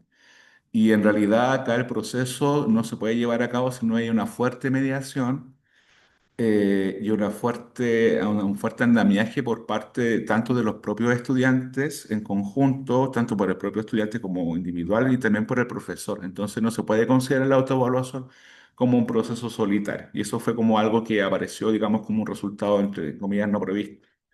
Bueno, facilitadores, bueno, apoyo de la UTP, los estudiantes se implicaron, digamos, en el proceso de la innovación, o sea, ellos se dejaron llevar, digamos, por el proceso. Obstaculizador, digamos, esto se realiza las últimas 3 semanas de noviembre, o sea, digamos, finalizando como esta fecha, digamos así, fuerte carga académica para ellos, cansancio. Bueno, como valoración, para ir terminando, quizás para ver por los tiempos. En la siguiente presentación, bueno, valoración de la innovación, se logra se logra el indicador general de la innovación, en el que los 50% de los estudiantes desarrollan procesos de autorregulación. Como valoración por parte de los estudiantes, reconocen desafíos personales de aprendizaje, lo cual es muy importante. Establecen objetivos y estrategias de aprendizaje y mueven recursos cognitivos y metacognitivos para la autoconciencia del aprendizaje. Lo cual implica que la estrategia autoevaluativa o la estrategia evaluativa formativa, al implicarlo en su proceso de aprendizaje, logra, digamos, empujar y mejorar aprendizaje, digamos, dentro de lo que ellos están realizando. O sea, los estudiantes, la autoevaluación, fundamentalmente lo que te entrega es una implicación activa de los estudiantes en su propio aprendizaje, lo que reporta mejoras, evidencia mejoras en lo que ellos están realizando. Valoración por parte del agente innovador, bueno, un desafío del carácter experimental del proceso que se dice, del diseño y de la implementación. Bueno, y un proceso de diálogo con los estudiantes que hizo posible un trabajo conjunto que fue muy interesante, digamos, de realizar. Como discusión de los resultados, en la siguiente diapositiva. Bueno, conclusión, dentro del concepto de evaluación formativa, bueno, efectividad de la estrategia autoevaluativa. Los estudiantes logran interpretar evidencia evaluativa y llevar a cabo procesos de autoevaluación, de autoaprendizaje como autoconciencia estratégica, o sea, logran tomar decisiones de mejora, que sería como una definición fundamental de lo que significa evaluación formativa. Con respecto al concepto de metacognición, aparece el concepto de una toma de conciencia autorreflexiva que permite que los estudiantes se logren apropiarse del proceso de aprendizaje con una reflexión crítica de la tarea. O sea, establecen estrategias, realizan una planificación, revisan esa planificación, la automonitorean, entienden lo que significan procesos y procedimientos de aprendizaje. Y dentro del concepto de autorregulación, como conclusión, la estrategia autoevaluativa responde tanto como estrategia instruccional, o sea, como metodología que se puede llevar a cabo, así como proceso interno al propio proceso autorregulatorio. O sea, se toma en cuenta acá que la estrategia autoevaluativa desarrolla procesos de autorregulación internos, por decirlo así, dentro de los estudiantes, según cada una de las fases del modelo cíclico de Zimmermann, a través de esta práctica evaluativa diseñada en función de esta misma, digamos, concepto de autorregulación. Finalmente, como conclusiones de esta innovación, bueno, se cumple el objetivo general de la innovación, se logran los objetivos específicos, tanto el diseño y la implementación como el análisis de los resultados. Y bueno, aparece acá, bueno, ciertas limitaciones. La implementación de la estrategia autoevaluativa con tiempo y espacios más amplios, 3 semanas para la implementación de algo como esto, no es extrapolable, no es un resultado extrapolable, digamos, a otros contextos, pero evidencia sí un proceso de mejora, digamos, del aprendizaje. Otra limitación, digamos, bueno, no solo relacionada con los tiempos, también profundizar la estrategia instruccional, digamos, autoevaluativa, evidenciando procesos recursivos. O sea, que esto se vaya transformando, digamos, quizá en un año, ¿no es cierto? O en varios años, en un proceso recursivo, donde los estudiantes vayan realizando este proceso de autorreflexión constantemente y eso vaya reportando mejoras en el aprendizaje. Como proyecciones de esta innovación, bueno, la implementación de la estrategia dentro de una práctica evaluativa institucional, o sea, no solo no solo dentro del decreto 67, no solo como un papel, sino como estrategia instruccional como con la que se conoce ya, por decirlo así, o con la que ya se tiene un reporte de cómo funciona todo este armatoste evaluativo y a la vez autorregulatorio y el poder potenciar estos procesos, este proceso, digamos, formativo dentro de como un proceso interdisciplinario para profundizar la reflexión metacognitiva en los estudiantes dentro de distintas tareas y distintas asignaturas. Bueno, en este caso, bueno, bueno, yo creo que acá termino la presentación, pero de alguna manera para responderle al tiro quizá un poco a Claudia y dándole las gracias por la presentación inicial, acá hay 3 elementos, digamos, dentro de la innovación. Entonces, la asignatura de filosofía se vuelve como el lugar en el que va a ocurrir todo este proceso. A su vez, que la asignatura de filosofía permite y solidariza con procesos reflexivos, críticos y de participación autónoma en el aprendizaje. Si bien es cierto, también esto se puede llevar a cabo en otras asignaturas como historia, matemáticas, qué sé yo. Eso depende de cómo uno extrapole esta innovación a otros lugares y cómo se la pueda, qué sé yo, eh, estudiar y llevar a cabo por otros profesores en una comunidad, qué sé yo, dentro de la. Bueno, esa sería la presentación. En realidad he sido como súper esquemático. Y, bueno, agradezco, muchas gracias. Muchas gracias a ti, Roberto, por la presentación. En este momento, igual respetando un poco el tiempo que estaba asignado para cada presentación y ronda de preguntas, voy a abrir un espacio para que creemos una conversación. Si alguien quiere preguntar, si no me equivoco, en chat, John pregunta ¿cuál fue el criterio para que la hayas decidido aplicar en el estudio en la asignatura de filosofía y qué métricas te mostraron el cumplimiento de los objetivos? No sé si quieres responder a esa pregunta. Sí, a ver, el que se haya realizado la asignatura de filosofía, bueno, hay dos cosas. Una es que, bueno, el agente innovador soy yo y muchos de los problemas que se van evidenciando, digamos, que se evidencian dentro del diagnóstico, ocurren dentro de la asignatura de filosofía. Por otro lado, el que se ha llevado a cabo dentro de la asignatura de filosofía tiene que ver con ciertos problemas de aprendizaje que se pueden evidenciar y que tienen que ver con que hay como una suerte de muro. O sea, eh, los procesos de reflexión y de crítica y todos esos conceptos que uno tiene como, qué sé yo, como uno se lo aprende en general, por decirlo así, hacerlo operativo con los estudiantes a 5 años de la pandemia, por decirlo de alguna manera, ha sido algo bastante complejo. Entonces, digamos que el criterio para aplicar la asignatura de filosofía era justamente el que pudiésemos llevar a cabo o pudiésemos retomar o pudiésemos incluso mejorar, digamos, procesos de reflexión, metacognición, construcción, crítica, etcétera, dentro de la posibilidad que da la asignatura, ¿ya? No es que haya un criterio único, o sea, también se puede realizar este proceso en otra asignatura humanista y también dentro de asignaturas científicas, qué sé yo. Bueno, esos son los dos criterios. Ahora, métricas para los objetivos de aprendizaje. Sí, están dentro de las escalas que se aplicaron, de la escala de apreciación y dentro de la guía de autorreflexión metacognitiva, pero eso, bueno, no lo integré en la presentación porque es todo un desglose de cómo ellos llevaron a cabo el proceso de autoevaluación y cómo ellos fueron eh, colocando su objetivo y con los otros objetivos y cómo se puede cómo puede uno evidenciar o mostrar, digamos, según esas escalas, cómo ellos autoevaluaron su trabajo.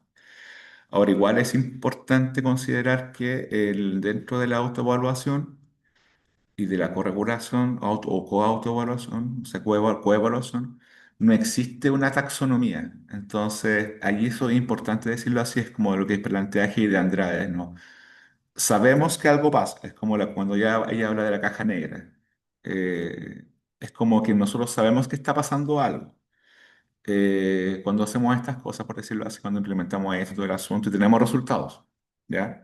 Pero digamos una taxonomía muy clara de si están interpretando, si están analizando, si están aplicando, si están haciendo esto, eso no lo tenemos, entonces todavía es complejo entender del todo el tipo de aprendizaje profundo que están llevando a cabo los estudiantes ya haciendo este proceso metacognitivo, porque uno también podría llevarlo hasta ese lugar, o sea, los estudiantes podrían llevar a cabo un proceso, ya el solo hecho de llevar a cabo este proceso de automonitoreo metacognitivo en las tres fases implica procesos de aprendizaje elevado, digamos, complejos, pero la taxonomía o el orden de esa taxonomía autoevaluativa no existe. Entonces es como que todavía estamos observando y mirando cosas son las que están ocurriendo en la medida en que los estudiantes van realizando esta autoevaluación. En ese sentido, claro, habría tenido que colocar en la presentación los resultados de la autoevaluación y cómo eso se hizo, se estableció un cruce ahí, ¿ya? Pero claro, eso queda es como un poco demasiado largo quizás de presentar, pero es como algo así, por decirlo. No sé si respondo, no sé, o de alguna manera le hace sentido. Ah, está bien. Ya, Bueno. muy bien. ¿Alguien tiene otra pregunta antes de dar el cierre? ¿No? Yo por acá. Ya.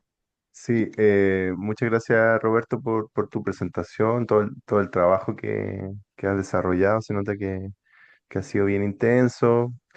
Además, el seguimiento también a distintos aspectos como específicos también en este grupo de estudiantes. La duda que tengo un poquito más general, un poco quizás como de la continuidad o, por decirlo así, quizás de las proyecciones de esta propuesta que tú estás planteando. ¿Cómo lo visualizas para el futuro, digamos? ¿Cómo podría continuar? Tú quizás proponerlo en la escuela para hacer una medición en los terceros medios de filosofía cada año o quizá yo, digamos, hacer un seguimiento a los mismos estudiantes pero en cuarto en filosofía o en el curso que puedan estar posteriormente. ¿Cuál podría ser como el futuro o aplicarlo en otras asignaturas, como tú decías que también podría darse? ¿Cuál podría ser como la proyección ahí? Bueno, la idea de las proyecciones sería poder implementar este tipo de estrategia. Bueno, dentro de la autoevaluación, quizá, bueno, si uno fuera, bueno, obviamente que la asignatura de filosofía y hacerlo como algo como, por decirlo así, como una implementación ya como base, como decirlo así, como un proyecto que está dentro de la base de la asignatura. Pero también es cierto, y por eso coloqué que quizá era necesario hacerlo en otra asignatura, porque filosofía la tenemos en tercero y cuarto nomás. Y acá incluso yo utilicé el electivo, o sea, porque en tercer y cuarto medio tenemos electivo de filosofía y ocupé el electivo de estética. Entonces, allí tenemos 6 horas a la semana. Entonces, eso hizo posible que yo pudiera hacer esto, por lo menos, encajar este proceso muy como concentrado, pero en 2 horas a la semana en filosofía quizás no sea del todo posible, si no es por lo menos en un año, 2 años. Y por otro lado, yo creo que tampoco es posible del todo si no hay si no hay un alineamiento evaluativo a nivel general dentro de la escuela para cambiar un poco la tradicional cultura evaluativa que es como muy burocrática en términos de una certificación de aprendizaje muy heteroevaluativa y en donde estamos siempre muy pendientes de los resultados de las pruebas estandarizadas. Entonces ahí también tenemos un problema como con cómo romper o cómo de alguna manera hacer como dar vuelta un poquito a esta idea como de estar tan inmersos dentro de de las, como de ciertos designios como de esta cultura de de la prueba estandarizada, del dar cuenta y dirigirnos un poco más al aprendizaje de los estudiantes, no tanto solo a un rendimiento estandarizado, sino que hacia el aprendizaje de los estudiantes. Ahí en ese sentido, la proyección podría ser obviamente aplicarla, por lo menos en colegio que va de primero a cuarto medio, o sea, aplicarla desde primero medio. O sea, la idea, digamos, por lo menos sea desde Heidi Andrade sea desde Ernesto Panadero y Alonso Tapia, la idea es que los estudiantes aprendan a hacer esto desde niños.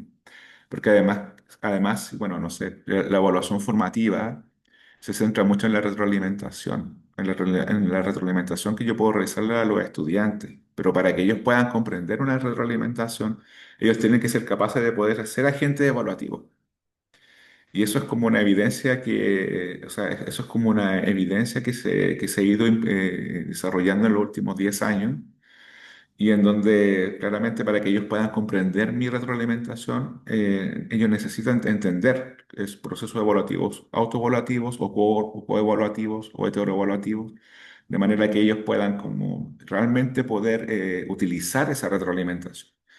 Entonces, bueno, yo creo que como proyecciones, así como yo creo que en este caso sería como aunar a los profesores posibles, por decirlo así, dentro de una comunidad educativa y dentro de una comunidad, qué sé yo, de aprendizaje con los profesores y ir implementando esto durante años. Ahora, institucionalmente, en términos de gestión, ahí yo quizás me pierdo porque yo todavía, bueno, soy profesor y en realidad como profesor como que me manejo dentro del espectro de los otros profesores y de los estudiantes y a veces como que me dirijo a UTP, pero lo importante sería como transversalizar un poco la estrategia y ver cómo se le apropian las otras asignaturas, porque eso sería como lo interesante, creo, no sé si, Súper, muchas gracias, sí, muchas gracias, Roberto.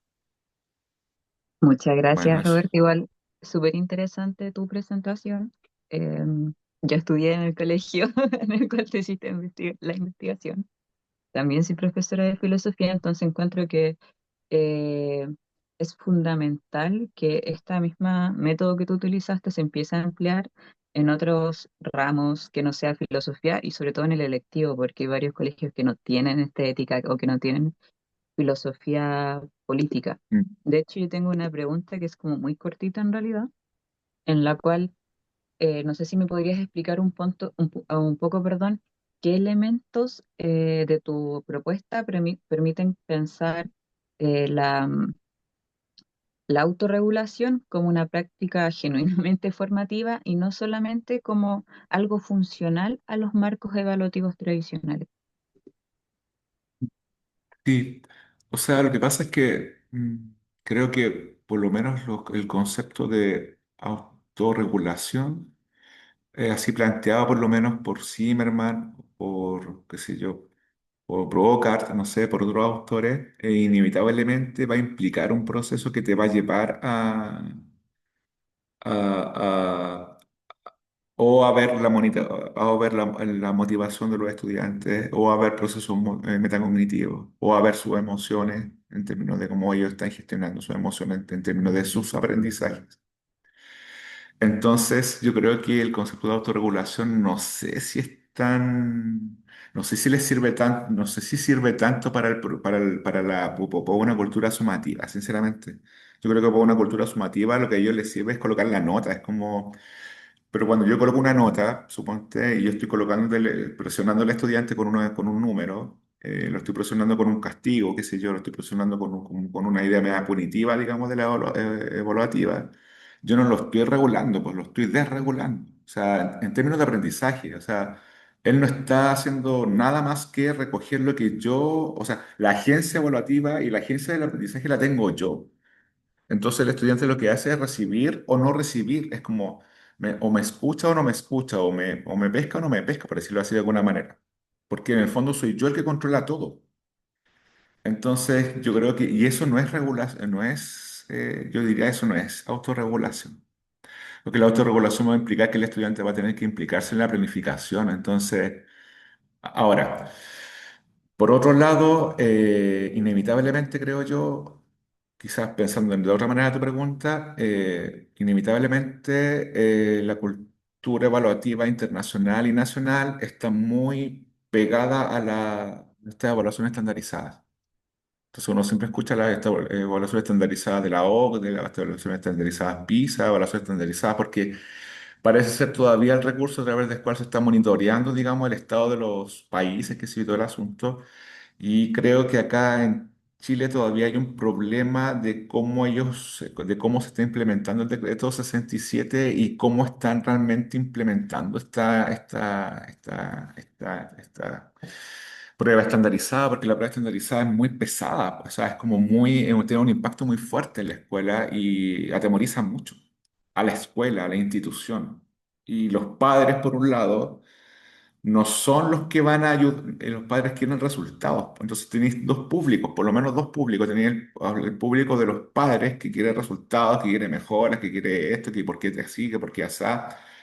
El público, por otro lado, de gestión, que sea de dirección, sea subvencionado, qué sé yo, colegios subvencionados, o sea, un colegio municipal, están muy pegados también como a poder rendir para no bajar o para no descender o por lo menos mantenerse. Entonces,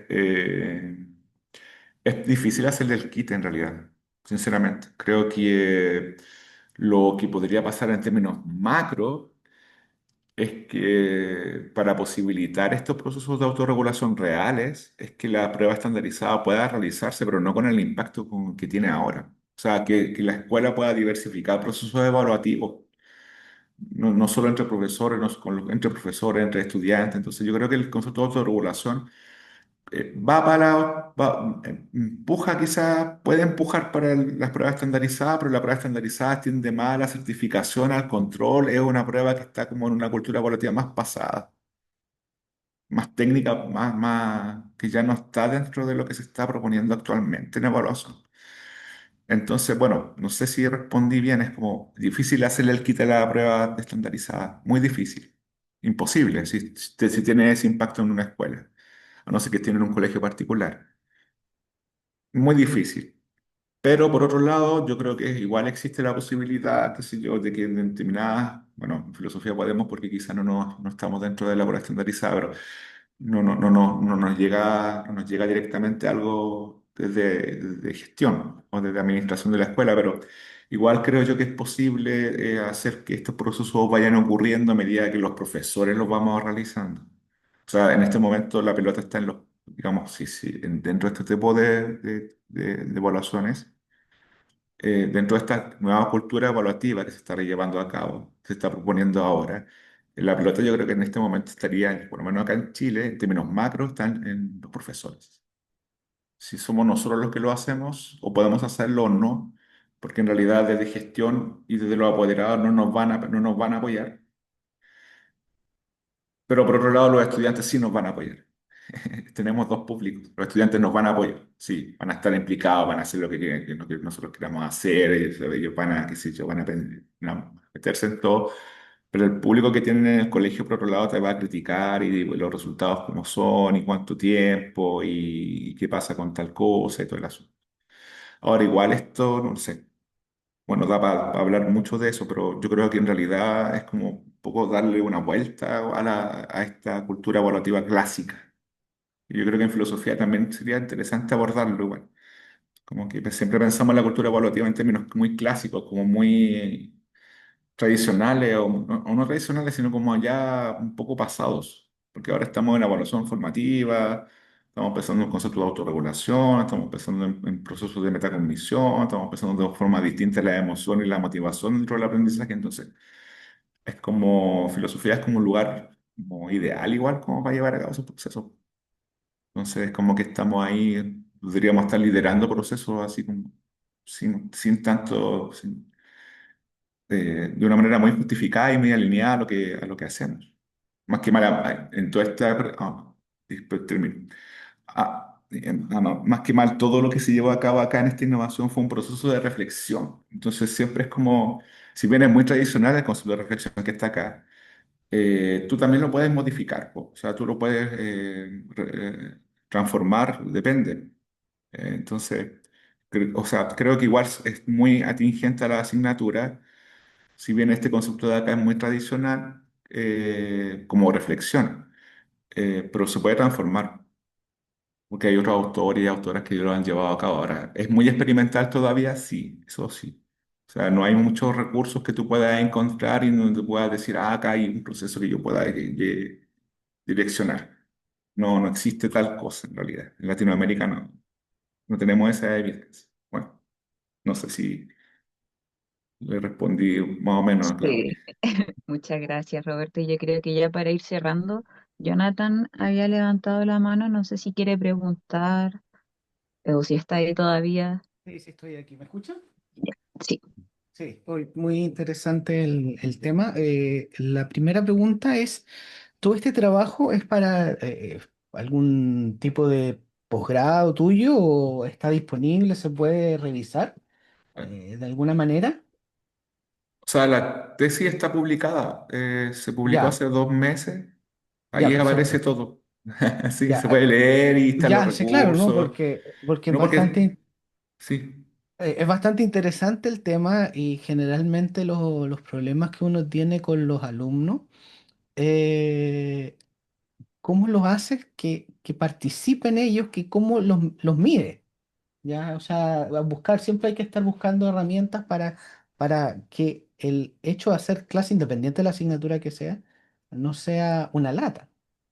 ¿Ya? Y cómo tú incorporas esto, me pareció bastante interesante. La otra pregunta que quería hacer en cuanto, porque mi área es más tecnológica, informática, herramientas tecnológicas que tú hayas ah, utilizado o hayas visto en la implementación de esto, porque lo que fue digamos, un proyecto que usaste un electivo de terceros medios, entonces fue un grupo reducido.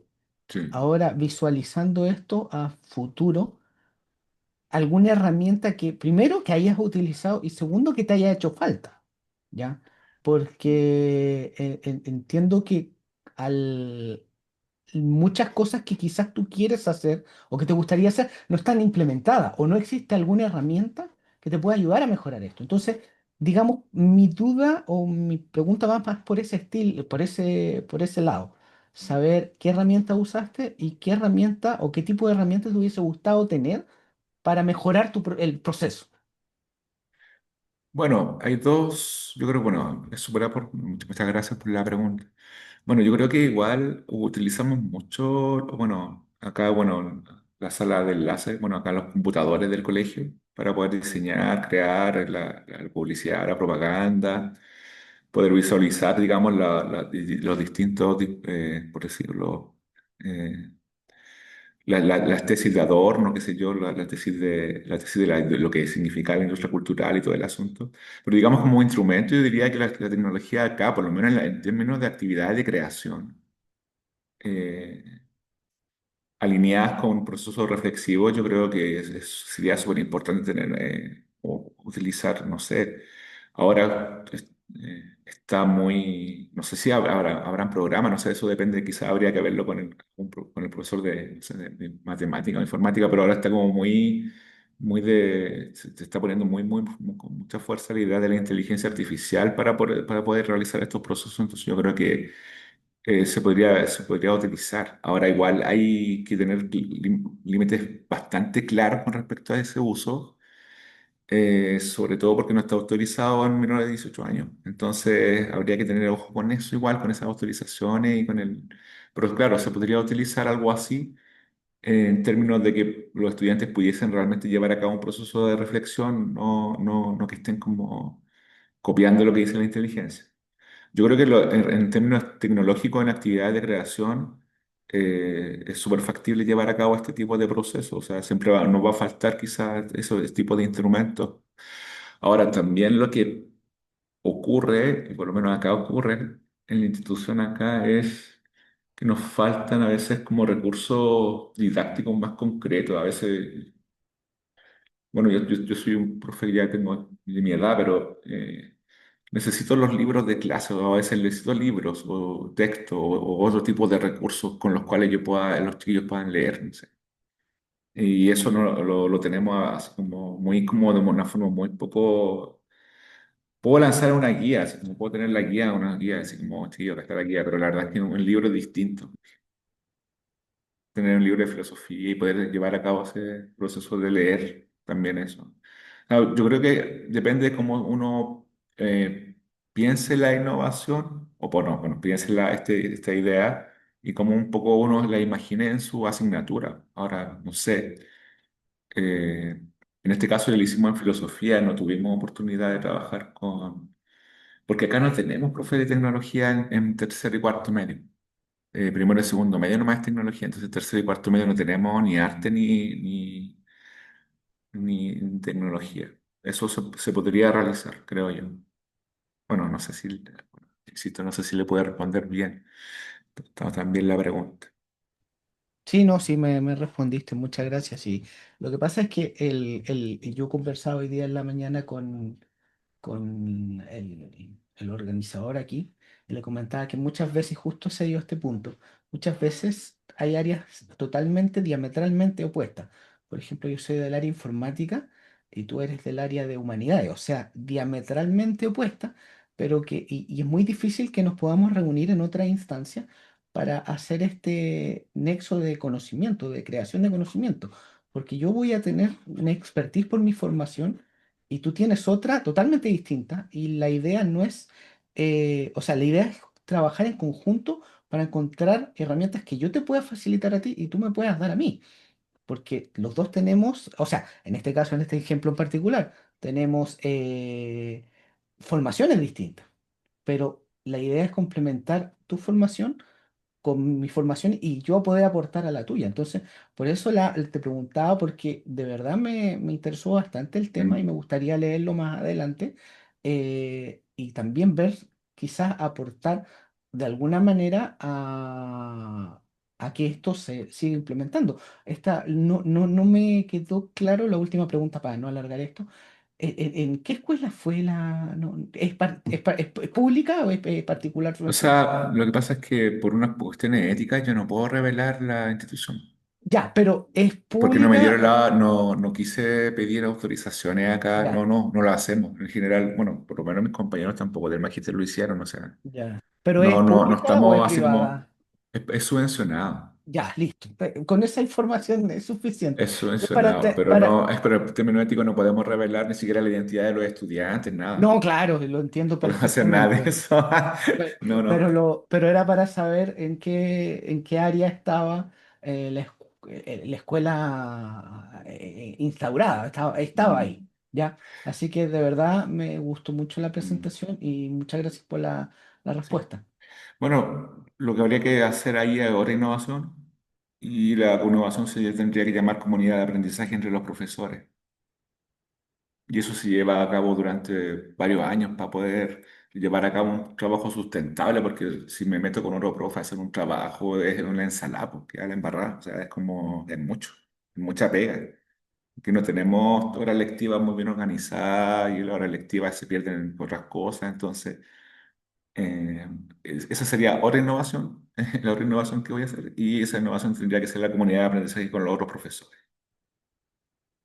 porque ahí uno puede ver los puntos, uno puede discutir todos esos puntos que aparentan ser como tan, de cosas que aparentan ser tan extrañas, o sea, diferentes, de pronto se encuentran los puntos comunes. Pero eso ahí, eso se llama comunidad de aprendizaje, habría que revisar ese concepto de comunidad de aprendizaje con los profesores, entre los profesores y las profesoras. Sí, eso. Muchas Bueno, gracias, Roberto. sí, no. Bueno, muchas En las gracias a ustedes en respuestas. realidad. Y bueno, con esto también quiero agradecer a quienes nos acompañan hoy en la mesa, a los organizadores de este congreso, a la moderadora Luz, y en este momento damos finalizada la ronda de preguntas y creo que esta ya es la última actividad del Congreso, no sé si queda algo más. Claro, con esto ya culminamos esta mesa, el día y también el Congreso, así que aprovechar también la instancia, el momento para agradecerles también por su colaboración, a Luz Moreno, a Claudia Javier Rojas, bueno, a los expositores que nos acompañaron hoy día y toda la semana también en esta instancia, así que muchas gracias por hacer posible también esta nueva versión del Congreso, los asistentes que estuvieron ahí participando en distintos momentos. Fue una instancia bien interesante y que de todas maneras seguiremos en contacto, en nuevas oportunidades, en nuevas instancias y cuenten también ahí con la comunidad de posgrado, con la vicerrectoría de posgrado también para sus actividades y también para distintas, la emergencia de instancias que puedan surgir y que podamos también colaborar. Así que eso, y quedamos hasta aquí y nos veremos en otras oportunidades. Muchas gracias por todo. Gracias a todos y un aplauso a los expositores. Es, es Eso, se me un pasó. aplauso, aplausos virtuales. Eso.